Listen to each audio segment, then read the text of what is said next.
Chaque année, on découvre dans le monde plus de 50 personnes entièrement consumées, réduites à l'état de cendres, et ce sans raison apparente. Plus étrange encore, les objets situés aux alentours des victimes sont épargnés. C'est le plus mystérieux des phénomènes provoqués par le feu, c'est la combustion spontanée.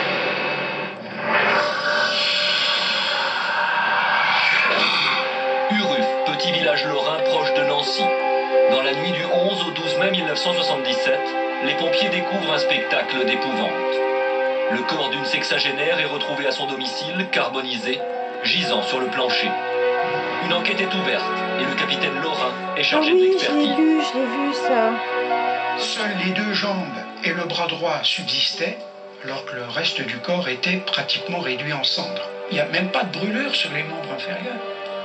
Il n'y a pas de cloque. Il n'y a pas de rougeur, brûlure au premier degré. Il n'y a pas de rougeur non plus.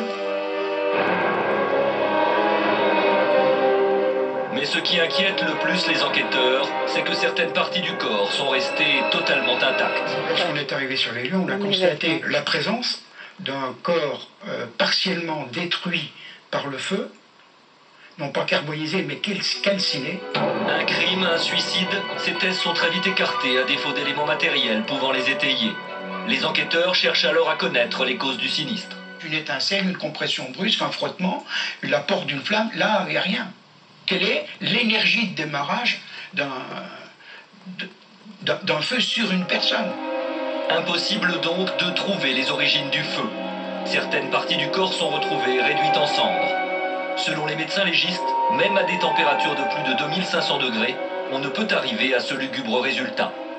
On sait que cette personne utilisée pour se chauffer du fioul, on s'est dit peut-être qu'on aurait badigeonné avec du fioul. On a essayé sur des bêtes mortes également en laboratoire des examens.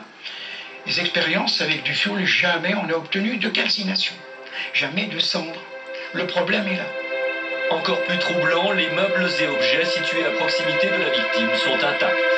On avait une combustion profonde et ponctuelle, avec une destruction du revêtement de sol et du parquet de chêne qui faisait quand même 25 mm sous la partie du corps détruit, alors qu'il n'y avait aucune propagation de l'onde calorifique, aucune propagation de la chaleur. C'est-à-dire que les combustibles les plus proches, du papier, le revêtement de sol à côté, n'étaient pas atteints par les fumées et par la chaleur.